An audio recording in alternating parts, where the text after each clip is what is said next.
Okay, so let's get into some pricing strategy stuff.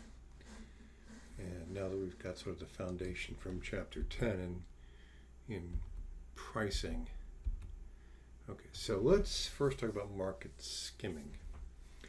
Now, I think the easiest way to describe market skimming is if most of you can think back to the early days of the iPhone. I'm going to bring up my document camera here. If you can remember back to the early days of the iPhone came out, and let's do, so this is volume, and this is price, okay? When the first iPhone came out in 2007, it was like $600 plus a 2-year contract for the phone with AT&T. People slept out overnight to be able to wait in line, to get this phone. He was the first one to have the phone. Within 2 weeks, the price had dropped to $480. I think something around there. If I'm a little bit off, the principle is the same. Then 3 months after that, it was down to like 300. 6 months after that, it was down to like 200. And this kept going down until when it finally was selling out after the next iPhone came out, it was already out and running. You could get an iPhone 1 for $50 with a 2-year contract. Now, that seems crazy, right? But in the last video, we sort of took a look at the concept of price elasticity of demand. And this is a demand curve, right? Why didn't they just come out with a price of like $100 and say, you can buy it at that? That seems to be what most people would be willing to pay. Well, because if they did, they would give up all the margin above that line. Now, there were certain people, there was a group of people out there who were willing to pay $600. Didn't even blink at it. There's a group of people who were willing to pay almost $500, wouldn't blink. A lot more people willing to pay $300. Even more than that, willing to pay $200, right? And if you step that down, that's the point, is that the market stratifies itself along price often. That there's a certain number of people who will pay a really high price and don't care how much it costs, and there's a certain number of people who care a lot about how much it costs. And so you have this spectrum. And if you choose a lower price, then you're giving up all of this margin. There's a danger here, though. What if the day that the iPhone came out, Samsung had a competitive phone that was equivalent to the iPhone? Not Samsung or Motorola or LG or whoever you pick, right? The point being is, if that was the case, then people would just say, these seem about the same, and Samsung is half the price. Why don't I go with Samsung? You can get a certain premium based upon loyalty, based upon brand experience, brand equity. But if that premium is too high, people will jump. So that's one problem with trying to skim the market, trying to get all of that margin. If there's a competitor out there who can jump in, you may lose it. Also, when in this area here, when Apple went from $600 to $480 in 2 weeks, they pissed off a lot of people who waited out in line overnight. And the press got so bad that they eventually just credited back all the people who had paid the $600, the difference between that and the price 2 weeks later. So you also can alienate your customers if it's done improperly. So skimming is great in theory, in that you can grab a lot of value from the market that would otherwise just be left on the table, right? It's bad in the sense that it opens you up to competitive opportunities, and it opens you up to problems with your customers. So those are two things that you gotta worry about when looking at skimming, trying to skim the market. Okay, now as we kind of go forward here, then you've got this concept of penetration pricing. So penetration pricing is also kind of a scary thing, because let's look at it this way. Let's imagine that this circle represents the entire market, right? And right now, your product, whatever it is, sells for $100.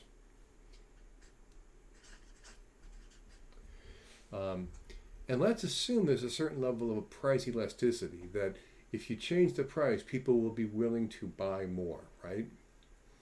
So you, instead of selling your product for $100, all of a sudden you sell your product for $60. Well, guess what? There's a lot more people who would want that $60 product because of price elasticity, right? In fact, you might even drop it down to $50 eventually, right? And now you've got even more people willing to buy. Here's the problem with this, the pluses and minuses, right? The strategy here is, if I get all of these people, so I get all the ones that are in this area here, right? If I get all of those people, that's a lot of people, right? I can own the market. I can get a lot of volume, and from that volume, even though the margins are lower, I can make a lot of money. Also, because I own so much market, I'll have market power, and there's very little margin left in this, so I may scare away most of the competitors. The danger here, though, is if you do get a competitor who tries to jump in and fight with you on price, they may completely drive all the margin out of the market. So penetration pricing is good, could scare off a lot of people, could lock you into a key market position. Penetration pricing is bad in that you've lowered the bar for the market, you've lowered the margins overall, and you could be in a price war with a strong competitor. So again, pluses and minuses, right?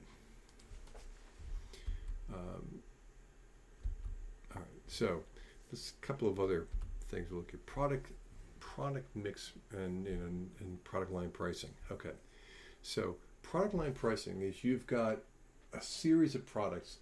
Let's think back to the original iPod, right? You started out with a tiny little iPod that held like practically nothing, but was cheap. And then you scaled it all the way up. There were several different products until you got up to something that looked like an iPhone, and it cost almost as much as an iPhone. It had a bunch of different features that not everyone would want, and had huge capacity, right? So you've got that span of products. Or if you take a look at BMW, is another good one to look at, because they've got the 3 Series, the 5 Series, the 7 Series, right?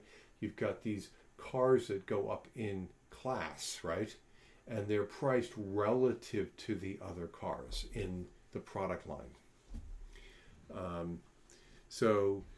Product line pricing takes into account for the cost difference between the product lines themselves, like, and then the customer's evaluation of the features and those of competitors that might line up against your product line.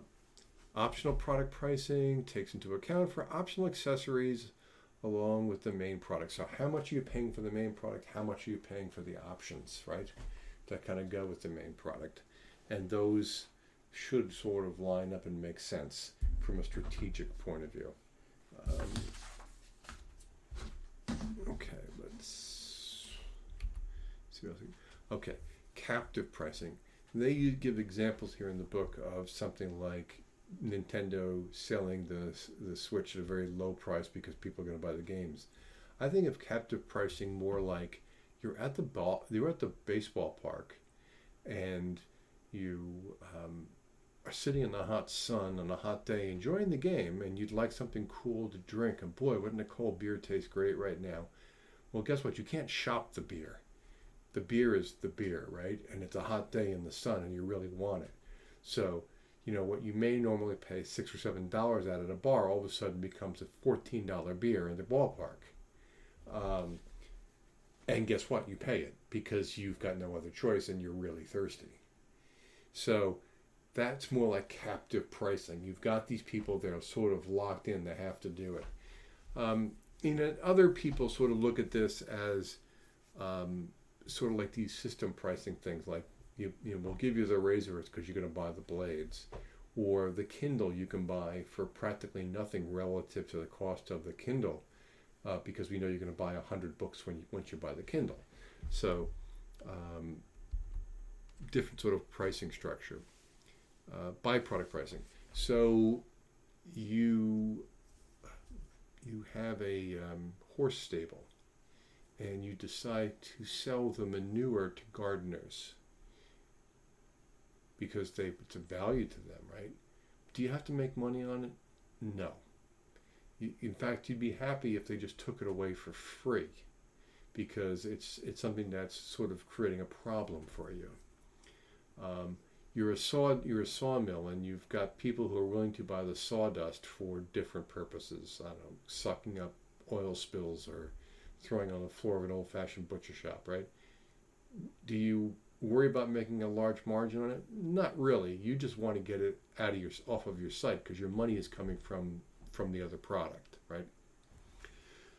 You do bundled pricing, and this is when you sort of tie a couple different things together. And we've all had different bundles, right? Early in my career, I was actually a product manager for JVC, and I would put different bundles of videotapes packaging together, or videotapes with something else, popcorn, right? So you'd take the videotape and you'd shrink wrap it with a thing of microwave popcorn, and boom, you've got something for a Saturday night, back when VCRs were a thing. I know some of you don't even know what I'm talking about, but that's okay. All right, so there's different types of price adjustments. Discounts and allowances, okay. Segment pricing, psychological pricing. I think they break all these out in the slides, so I'll get to them in a minute. And then public policy issues. All right, so first one here, price fixing or predatory pricing. So if you're a producer, you're a manufacturer, you're making a product. You make, I don't know, what do you make that would? Let's go back in the day, and you make copy machines, right? Photocopy machines, and you are Canon, and there's Xerox is your only real competitor out there selling copy machines to mid-sized companies. Well, you're a Canon rep, and you meet with the Xerox rep for coffee and say, tell you what, I will never sell below this price for this model product, as long as you never sell below the same price for your model product. And what do you think? Is that a good idea? Or let's make it airlines. From New York, from LaGuardia to Miami. What if Delta met with American and said, we're never going to sell below $120 between New York, one way between New York and Miami. What are you going to sell it at? And you agree that $120 is the floor. You'll never sell below that. That's price fixing. By the way, it's also illegal. And predatory pricing is also illegal. It's a different kind of thing. So I'm Delta, and there's a new airline, Tom's Airline, right? Decides to try to bust into the route between New York and Miami. They know that Delta's selling at $120. They're going to sell at $60 just because they want to buy the market. But they're small and they don't have a lot of money, but they're going to try to do this. Delta says, great, $10 between New York and Miami. Why would they do that?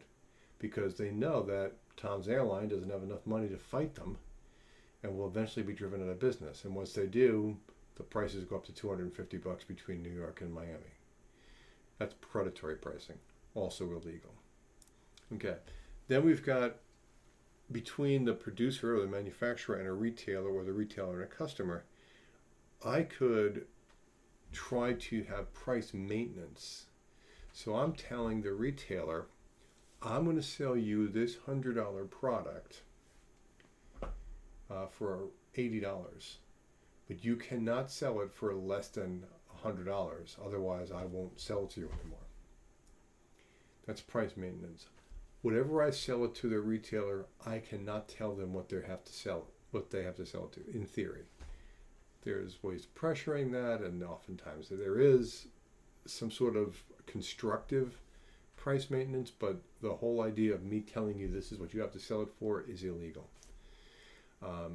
And then there can be discriminatory pricing. I don't like the color of your shoes, so therefore I'm charging you twice as much. There's got to be a reason why I charge. Now, I can discount prices for things that are legitimate business reasons, like volume or shipping or some other legitimate business reason, but I can't say I don't like your eye color or I don't like your religion, therefore I'm going to charge you more. That would be illegal. Retailers can also not price fix or do predatory pricing. Deceptive pricing is most often between retailers and consumers, and this is when I seem to be advertising one price, but then by the time you pay for it, I sort of do a bait and switch and charge you more. So that would be deceptive pricing. Discounts. Let's talk about that. So I can discount for, say, large quantities or buying on a certain day or getting it by the end of the quarter, that kind of thing, but it has to be available to everyone equally. Allowances are things like 210 net 30, right? If you pay me within 10 days, you can take 2% off of the invoice, otherwise you have to pay me in 30 days. So that would be an example of an allowance. And there's other types of allowances, but that's probably the most common. Another type of allowance might be where I'm giving you co-op advertising dollars, where you spend $1,000 with me and I put $100 in an account that you can use for advertising for your business. Segment pricing. An example here I think they give is good. You can give discounts to, like, say, the military or school teachers or some defined group that you give these discounts to.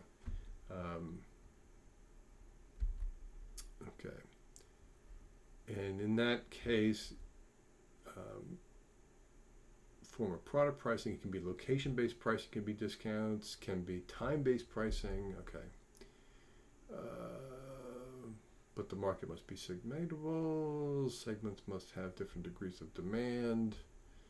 And it must be legal. So I can't say that I'm going to give all white people a special discount. That would be racially discriminatory, which would be against the law. I can't say that I'm going to give all heterosexual people a discount, because that would be discriminatory and would be against sexual preference, and that would be or essentially against race, and that would be anything, sexual preference, race, any of the religion, any of those kind of things can be discriminatory and illegal. So you've got to worry about what is legal or illegal when you're doing segment pricing. Psychological pricing, that's like $9.99 instead of $10. And I don't know if you've ever looked at gas pumps, but gas pumps started traditionally like in the 20s or 30s, where they would put like when a tenth of a cent or 1 cent made a big difference, they would have like $4.89 and 9/10 of a cent. So it's $4.90, right? 50, 100 years ago, that made a big difference. That 1 cent. Now it's just sort of tradition. But $9.99 is still like, or $10.99 instead of $11 or $10. You sort of got this logical say, oh, it's only $9. Reference pricing is pricing relative to something else that the customers might think is reasonable. Promotional pricing, special events, limited time offers, cash rebates, low interest financing, extended warranties. These are all sort of like promotional prices. Geographic prices have to be, you can set a price by geography, but there's got to be a logical reason why. Some of it may have to do with shipping. So free on board pricing is all about, or FOB pricing, free on board, is all about saying, if you pick it up at our factory or your shipper picks up at our factory as this, so then you're responsible for the shipping from us to you. You could have uniform pricing for anybody within a certain distance of the place. You could have price zones. Everything on the East Coast is this, whether it's Boston or Miami, it's still the same price, right? But if I go over to, say, Chicago, even though it may be logically the same distance between Chicago and Miami, I'm going to have to pay more because I've crossed a zone from one zone to the other. You could base point pricing, which is kind of like free on board. Everything is based upon this location, and then we'll charge you shipping from there. And then you could have freight absorption pricing, which is like Amazon Prime, where I don't care what the freight is to you. It's free shipping. I'm going to build it into the price. Now, how would they do that? Very often, what you'd figure out is what your average shipping costs are going to be, and then you just add that to whatever the price of the product is. So some people who are close will be paying a premium for the product because shipping wouldn't be very much. Those people far away are making out because they're not paying for the shipping, but it's already built into the price. We just go through what that is. Okay, dynamic pricing means the pricing goes up and down based upon characteristics of the market and what's going on. International pricing. Okay, so this is difficult. Now, the problem with international pricing is some markets are more willing to pay than others. There could be legal or regulatory reasons why pricing is more in one market than another. There could be some sort of issue in tariffs or shipping or some other regulatory stuff that's going on that affects pricing. But let's just take a look at something like a luxury good like Louis Vuitton.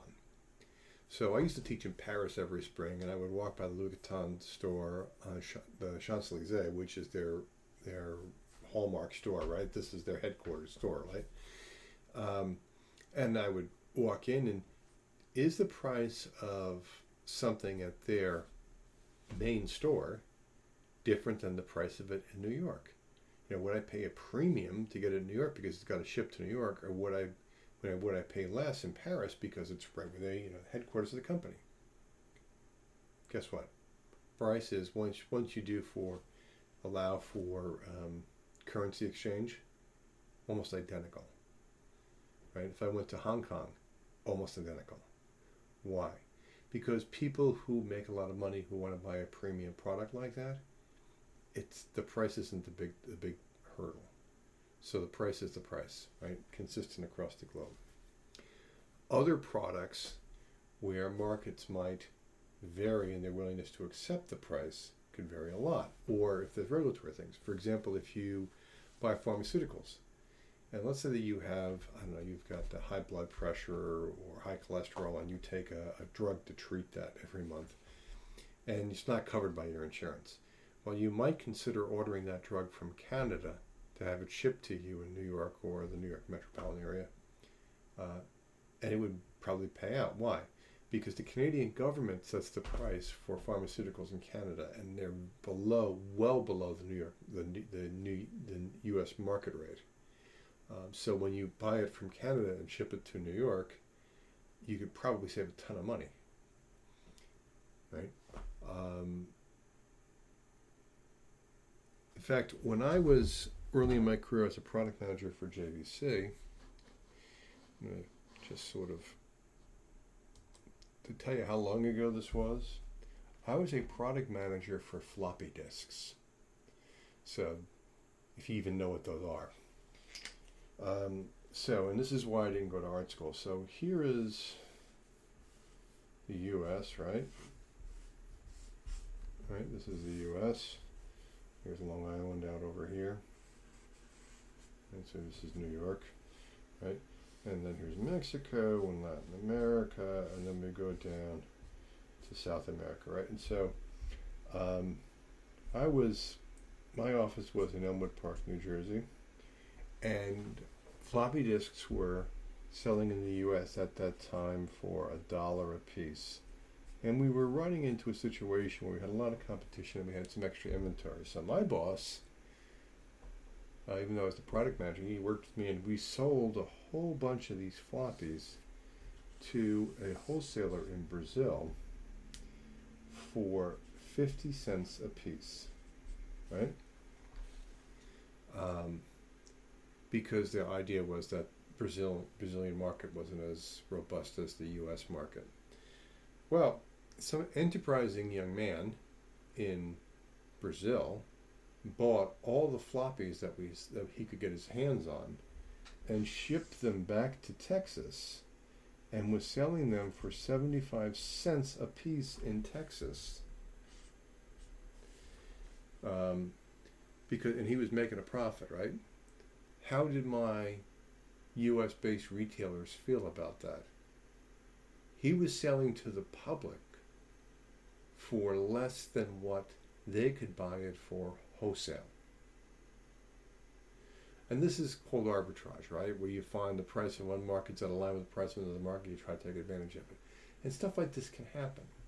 So you've got to be very careful in how you price your stuff internationally. How does it affect the perception of the product? How does it affect your current markets?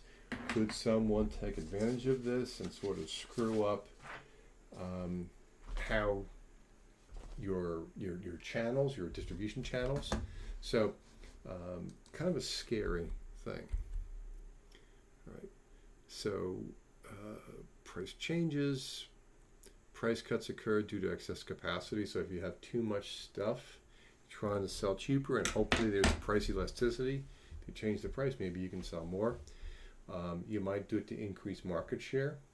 Although both of these strategies are risky, understand that when you do that, these could be perceived as permanent price changes or as competitive moves where the competitors want to sort of challenge your price and go even further down.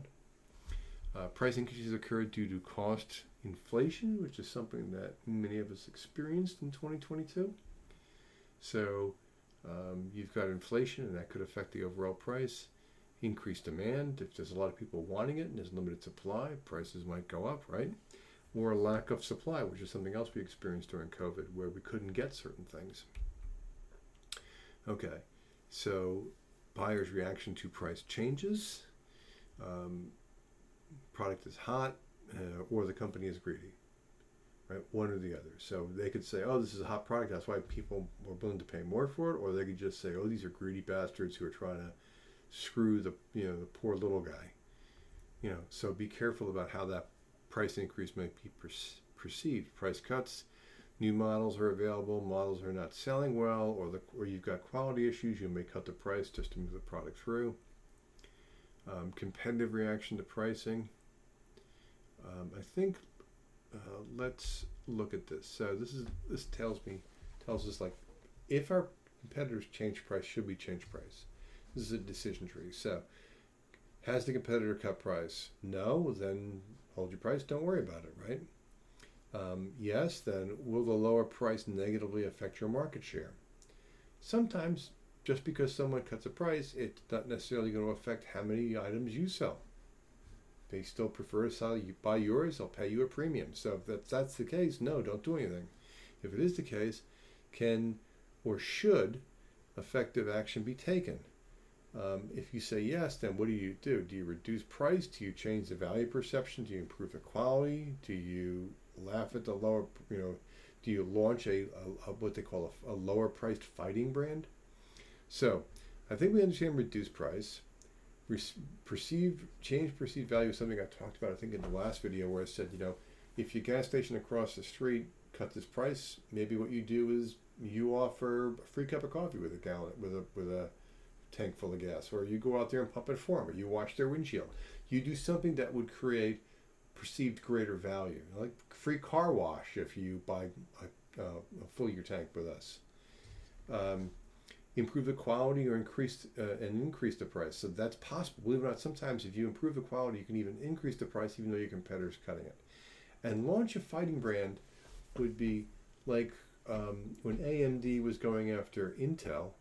Intel decides to launch a lower quality processor instead of an i5 or an i7. They launch a Celeron, which is cheaper to fight against AMD.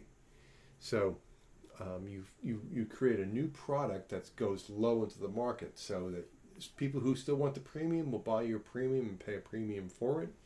And then for those who want the cheaper product, you sort of sell this cheaper version of the product.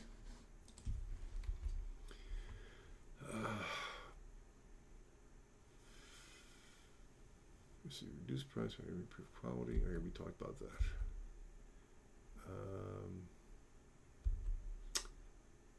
We've talked about that. Okay, Robinson-Pachman Act is a law. So it's a law that says that you have to treat everyone fairly as far as price goes. I mean, that's the simplest way to put what the Robinson-Pachman Act is. You have to, if it's, I can't just say I don't like the color of your eyes or the fact that you're wearing a blue T-shirt today, and you say your price is more. It has to be consistent with the rest of the market for the same reasons. There can be price discrimination, but the price discrimination has to be on things like volume, not on I don't like who you are.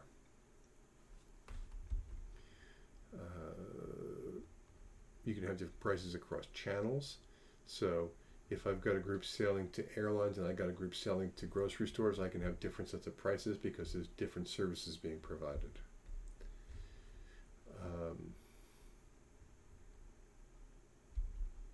Okay. Deceptive prices are illegal. You can't try to make people think that it's one price and all of a sudden it turns out to be another. And so I think that's it. So I think that's everything we've got for pricing. So see you